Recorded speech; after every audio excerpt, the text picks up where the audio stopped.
एक बात और बोले, जिंदगी का कोई ठिकाना नहीं भैया। लाखों लोग आते हैं चले जाते,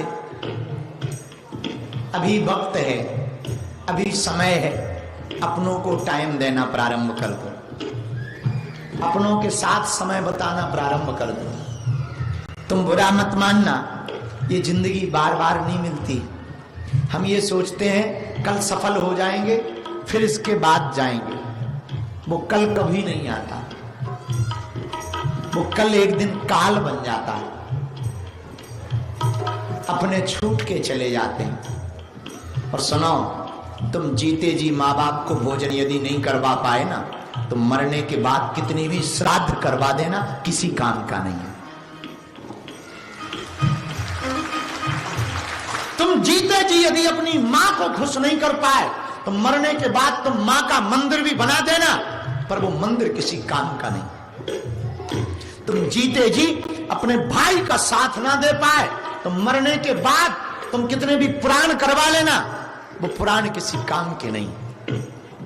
हमने माना कि परदेश आना जरूरी, तुम्हारा छोड़ पाना मुश्किल है, पर भैया भूल करके भी अपने परिवार और मां बाप को मत भूल जाना। हम पढ़ने वाले बच्चों से भी कहेंगे, जिंदगी जरूरी है, जिंदगी में सफलता जरूरी है, संपत्ति जरूरी है, पर भैया संपत्ति और सफलता पर कोई इतरा सके, इसलिए परिवार ज्यादा जरूरी है। दूसरी बात, हम लोग यहां हैं, परिवार वहां है।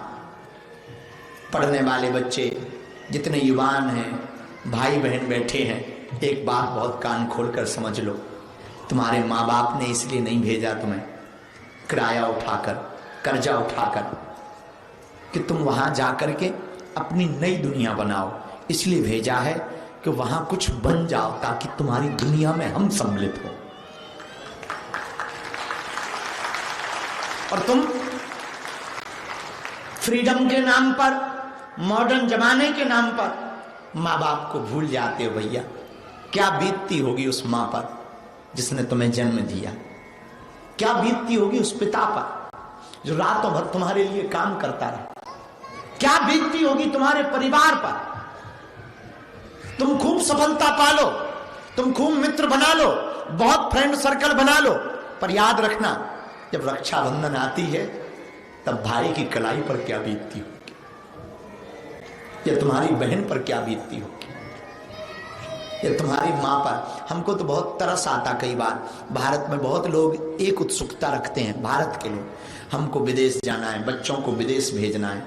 जाना चाहिए, बिल्कुल जाना चाहिए, हम जाने को मना नहीं कर रहे, बच्चों को विदेश भेजो, पढ़ाओ लिखाओ, पर प्रार्थना है इतना संस्कार दे करके भेजो ताकि वो लौट करके घर आ सके। आजकल इतने अनेक बच्चे हो गए हैं जो पढ़ाई लिखाई के नाम पर, पढ़ लिख जाने के बाद न परिवार पर ध्यान देते, न मां पर ध्यान देते। एक कोई न्यूज छपी थी, हमारा तो दिल दहल गया था उस न्यूज को पढ़ करके। जब बेटा को फोन लगाया कि तुम्हारी माँ खत्म हो गई, तो वो बापू से बोला, पापा हम छुट्टी नहीं ले सकते हैं, हमारी नौकरी चली जाएगी, हम रुपया भेज रहे हैं, तुम अंत्येष्टि करवा लेना।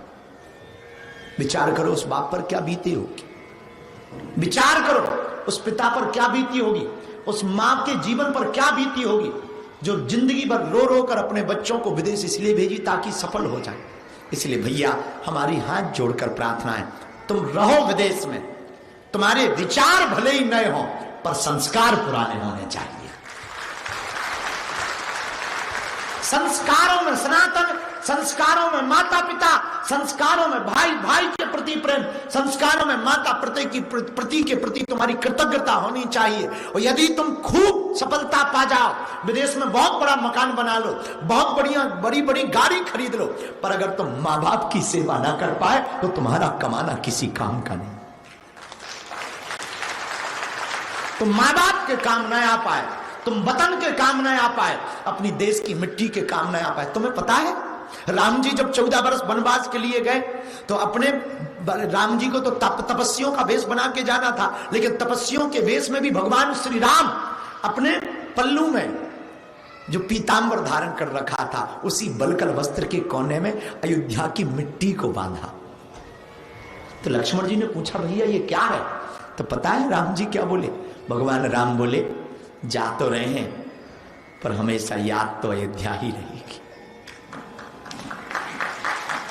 याद अयोध्या की आएगी तो हम क्या करेंगे? इसीलिए जहां भी जाएंगे अपने अयोध्या की मिट्टी को कम से कम प्रणाम तो कर पाएंगे, अपने चूम तो पाएंगे, देख तो पाएंगे। उस मिट्टी को राम जी बार बार पोटली खोल करके स्पर्श करते और अयोध्या को याद करते। मेरे पागलों, तुम रहो न्यूजीलैंड में पर तुम्हारा भारत भी तुम्हें बहुत याद कर रहा है।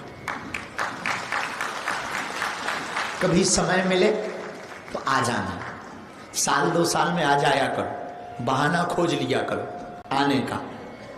कभी मां से मिलने का बहाना खोज लिया करो, कभी भाई से मिलने का बहाना खोज लिया करो, कभी रक्षाबंधन का बहाना खोज लिया करो कि चलो राखी बांधा है, इस बार की राखी भारत में मनाएं। कभी होली का बहाना खोज लिया करो।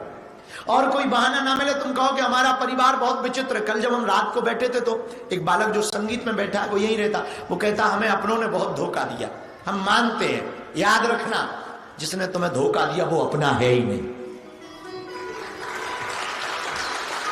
यदि अपनों ने धोखा दिया तो वो तुम्हारा है नहीं, पर इसका मतलब ये नहीं कि तुम भारत को छोड़ दो, इसका मतलब ये नहीं कि तुम अपनी वतन की मिट्टी को छोड़ दो, इसका मतलब ये नहीं कि तुम अपने तिरंगे के प्रेम को छोड़ दो। भगवान राम से सीखो। राम जी लंका में खड़े हैं, सोने की जगमगाती हुई लंका है। लक्ष्मण जी पर्वत के ऊपर खड़े होकर के राम जी से हाथ पकड़ के कहते, प्रभु भैया देखो देखो कितनी सुंदर है लंका, कितनी चमचमा रही है। राम जी ने पता है क्या कहा? अपि स्वर्णमयी लंका। लक्ष्मण ये लंका सोने की है, हम मानते हैं।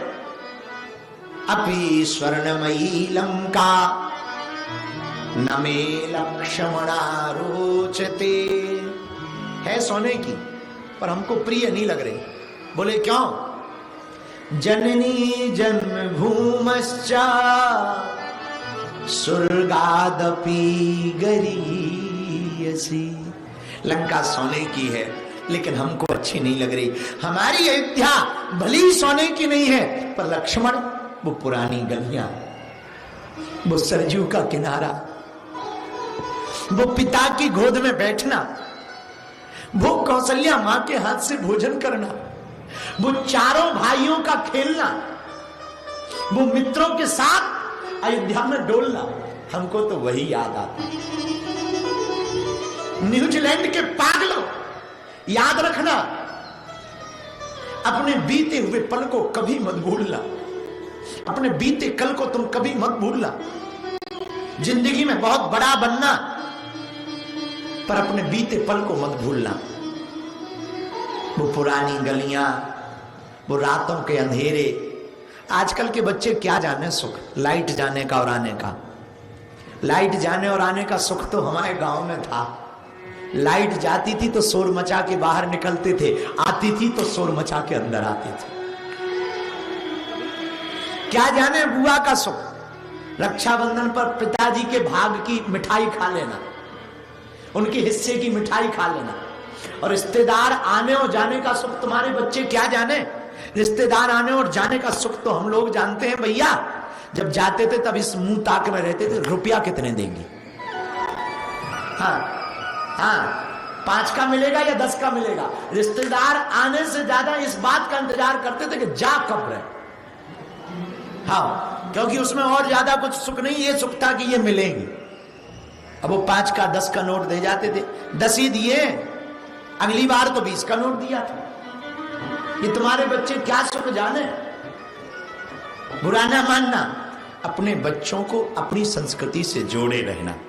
बीच बीच में इन्हें भारत लाके ना वो पुराने दिन याद कराते रहना।